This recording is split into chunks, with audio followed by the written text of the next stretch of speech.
بسم الله الرحمن الرحيم عيد وناكسن habeen wanaagsan daawadayaal ku soo dhawaada barnaamijka wararka caawa barnaamijkan qodobada aan idinku hayno waxa ka mid ah warbaahinta Mareykanka iyo tan Israa'iil ayaa si weyn saacadii la soo dhaafay waxay aad uga faaloonaysaa xaaladaha doodda adag ay ka taagan tahay ee nuclear-ka Iran waxaana cakiran wadahadalada u dhaxeeya Washington iyo Tehran kadib markii hogaamiyaha sare ee Iran Ayatollah Ali Khamenei oo si adag ugu hor yimid hanjabaadaha cagajugleynta iyo shuruudaha Mareykanka waxaana uu sheegay in wadankiisu uusan sinaba uga laabanayn qorshaha ku aadan bacriminta uraniumka isagoo ku macneynaya taas inay tahay arrin ay xaq u leeyihiin si la mid ah sida wadamada kale ee caalamka laakiin wuxuu hoosta ka xariiqay inaysan qorshaha ugu jirin xilligan nuclear inay samaystaan waxaynu eegi doonaa mid ka mid ah jaraa'idka ugu afka dheer wadanka Mareykanka oo ka hadlaya Iran inaysan ahayn igu soo orod oo aan lagu qaldami karin laakiin mid ka mid ah wargeysada ka soo baxa wadankaasi mid ka mid ah wargeysada ka soo baxa Israa'iil ayaa waxa uu ka hadlaya suurtagalnimada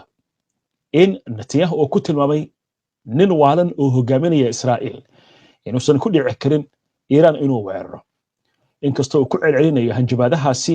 iyo cagajugleyntaasi ku aadan Iran inuu duqeynayo Netanyahu isagoo xitaa aan u baahnayn Mareykanka laakiin qabiil Israa'iili ah waxa uu leeyahay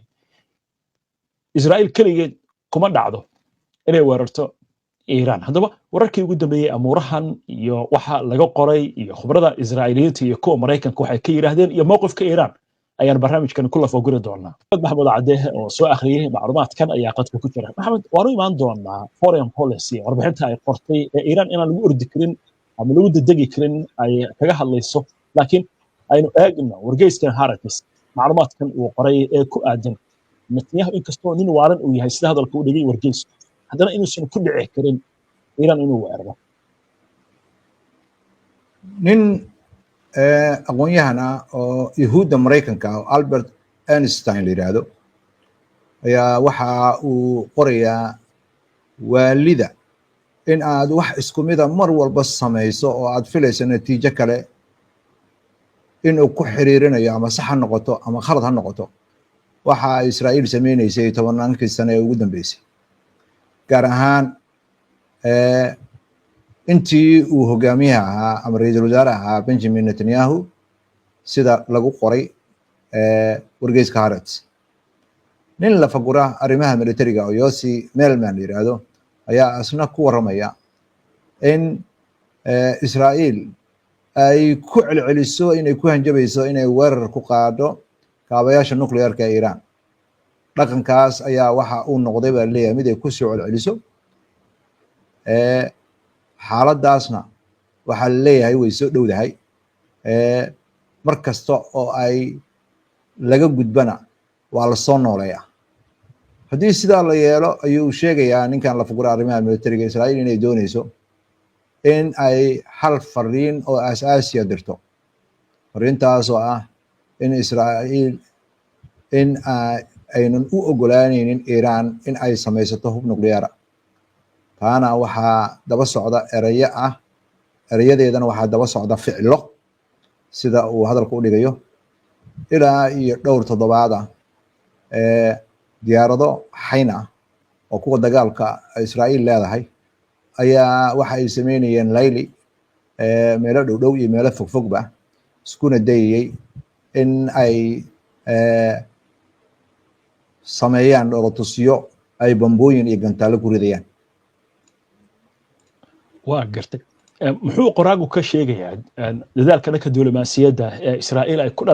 ku dhinac wado hanjabaadaha iyo cagajugleynta ninkan la fagura arrimaha militariga ayaa waxa uu tilmaamayaa Israa'iil inay dardar gelisay xog ururinta ciidamadeeda sirta ee xagga militariga iyo ciidamada sirta ee dibadda ee Mossad loo yaqaano iyagoo isku dayaya in safaaradaha dibadda u jooga wadanka Israa'iil iyo saraakiisha kale ay wadaan ole ugu baaqayaan dalalka kale in ay taageeraan Israa'iil ogana digayaan cawaaqibka ka dhalan kara hadday diidaan inay Israa'iil taageeraan marka la fiiriyo xaaladda jirta tilaabooyinkan ayaa looga gol leeyahay in wadamadu ay ogolaadaan in Israa'iil ay ka walwal qabaan khiyaarka ah inay tallaabo military qaado. waxaasna waxaa ka muhiimsan baa leeyahay inay ku tala jirto in weerarkeeda uunan noqon doonin mid meel mara. Milman ayaa waxa uu aaminsan yahay in ujeedada tallaabooyinkan loo qaadaya ay tahay dhab ahaantii cagsigeeda, maxaa yeelay haddii ku talagalku uu yahay in weerar xagga cirka la qaado, meelmarintiisa ayaa waxaa inta badan ku gadaaman sir waa la qarinayaa oo inay cod ogaato lama rabo, sidii wixii dhacay oo kale markii Israa'iil ay 2 weerar oo xagga cirka ku qaaday agabkii nuclearka Ciraaq sanadkii markuu ahaa 1981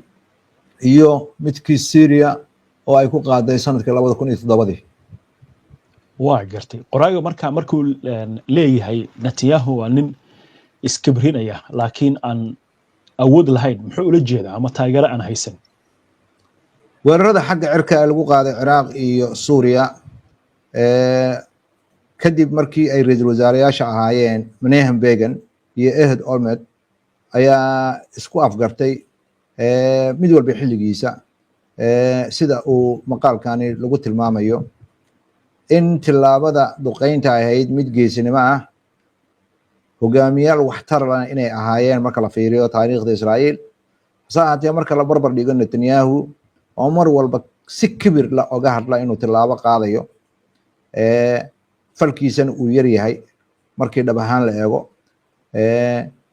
Niman ayaa wuxuu sheegayaa Netanyahu fariimaha uu ciidanka cirka Israa'iil siinayo iyo ciidanka militariga in ay tahay fariin caalamka oo dhan ciidamada sirta ay ogsoon yihiin, gaar ahaan dowladda Mareykanka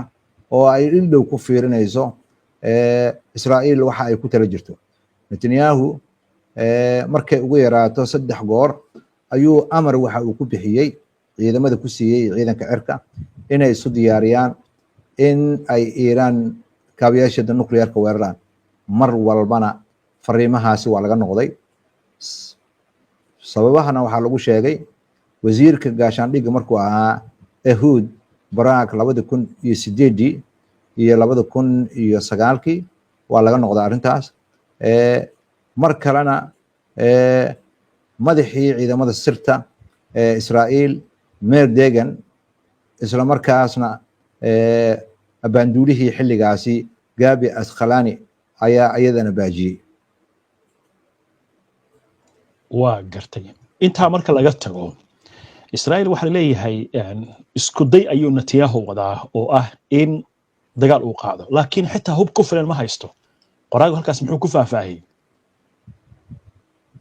hadda waa markii saddexaad ee Netanyahu isku dayayo in uu wax sameeyo.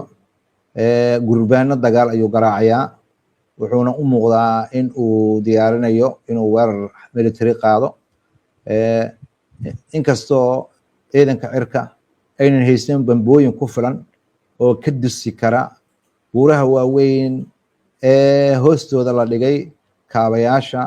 isla markaasna lasii adkeeyey agabka nuclearka Iiraan. sida laga soo xiganayo Milman, Iiraan cid sheegi karta ma jirto in ay ku dhowdahay nuclear xilligan. xilli ay uga dhowdahayna ma jirto. waxay awood u leedahay inay bam nuclear si dhaqso ku samaysato. waxaanu soo xigtay warbixin ay dhowaan soo saartay hay-adda faafireebta nuclearka caalamka ee IAEA la yiraahdo toddobaadkii la soo dhaafay, sheegtay in Iiraan ay dardar gelinayso tayagelinta uraniumkeeda halkii uu 60 ka ahaan jiray 90 uu ku dhow yahay. toddobaadyo gudihiisana inay ku samaysan karto agab ku filan oo 19 bam laga samayn karo. si kastoo ay tahay waxaa la aaminsan yahay in Iiraan ay ku qaadanayso dhowr bilood in ay injineeradeeda farsamo ahaan ay ka shaqeeyaan sidii loo samayn lahaa bam iyo qaraxyo. waxaana hubaala sanad gudihiis in qaraxyadaasi gantaalada lagu xiri karaayo oo madaxyo laga dhigi karo. waa gartay anaga kusoo gabagabaynaynaa qoraaga hanjabaadda uu leeyahay Netanyahu uu jeedinayaa sidee buu u arkay hanjabaaddaas marka qoraagan waxa uu aaminsan yahay Netanyahu fursadihiisa oo ku cabsi gelinayo maamulada Mareykanka la xiriira barnaamijka nuclearka Iran iyo khatarta ka soo food leh hadda waxa ay ku dhowdahay eber cid wax ka dhageysanaysa ma jirto kuma dhaco in uu ku dhiirado in uu weerar keligiis ku qaado Iran mana ku dhiirado inuu weerarkii uu ku qaadi jiray madaxweynayaashii hore dimuqraadiga inuu ula yimaado madaxweyne Donald Trump labadii madaxweyne xisbiga dimuqraadiga Joe Biden iyo Barack Obama ayuu markasta ku handadi jiray inuu Iran weerarayo laakiin arrimahaas oo lama imaan karo Donald Trump Nilman ayaa wuxuu ku soo gabagabeynayaa Israa'iil way weerari kartaa goobaha nuclearka Iran haddii oo kaliya uu Mareykanku taageero xagga difaaca iyo xagga weerarka intaba laakiin haddii aanan la helin taageerada Mareykanka weerarka Iran Israa'iil qaado Iran ku qaado ma noqonayo mid waxtar leh wuxuuna Israa'iil ku riixayaa in ay ku hoos jirto muddo dheer dhulka hoostiisa si ay uga dhuumato weerarada xagga Iran uga imaan kara waa gartay waayahay daawadayaal qaybtii koowaad ee barnaamijka intaa aynu ku dhaafno waxaan u gudbaynaa qaybta labaad oo la xiriirta mid ka mid ah warsidayaasha ugu afka dheer waddanka Mareykanka oo ka hadlaya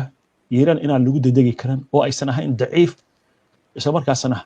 arrintaasi ay noqon karto mid dhibaato ay ka timaado haddii la weeraro intaan u gudbin macluumaadkaas aynu ku hakan qadar xayeysiina dhawaada mar kale daawadayaal weli waxaad la socotaan barnaamijkii wararka caawa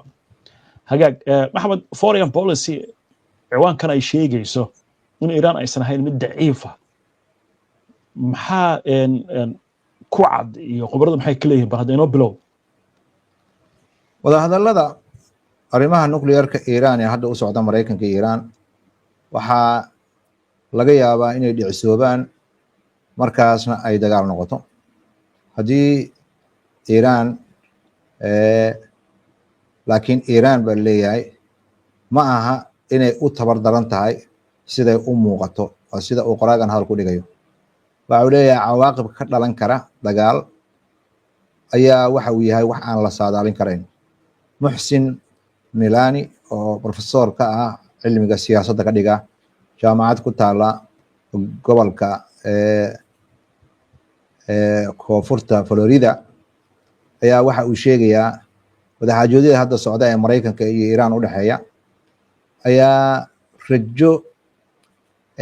waxaa lagu soo jeedinayaa aanan aad u buurnayn oo ah in la ismari waayo marka ay timaado barnaamijka nuclearka hase ahaatee Iran waxa ay diiday in ay ka tanaasusho ama ay joojiso tayagelinta barnaamijkeeda nuclearka ama kaydka ay haysato ay u wareejiso waddan kale taasoo ahayd dalabaadka uu Mareykanku sameynayay waxayna ku sheegeen inay taasi horseedayso in ay wada hadallada burburaan sababtoo ah Mareykanka ayaa wuxuu ku adkeysanayaa Iran waa inay wareejisaa tayagelinta barnaamijkan ay joojisaa waa gartay haddii wada hadalladu ay burburaan maxaa imaan kara maxaa dhici kara haddii ay wada hadallada burburaan dowladda Mareykanka ama Israa'iil ayaa la qiyaasayaa dad badan qiyaasayaan wararka qaarkoodna lagu xiriirinayaa ama ilaha dowladda in laga yaabo in ay weerar xagga cirka ku qaadaan barnaamijka nuclearka ee Iran iyo kaabayaashiisa maxaa yeelay aqliyadda ah waxay wataa Mareykanku amarkayga yeel ama waa ku duqeynayaa taasina way sahlan tahay laakiin kuma salaysna waxa ay Iran fahamsan tahay inay Iran ahayn dowlad tabar yar taa bedelkeedana ay qasbi karto in dalabaadka uu Mareykanku sameynayo uu ka badbadanayo wuxuuna awood u lahayn ayuu rabaa inuu dalbado Iran maanta sida loo soo bandhigayo idaacadaha reer galbeedka usoo bandhigayaan warbaahinta waxaa la leeyahay ciidankeeda cirka waa tabar daran yahay agab fiican ma haysato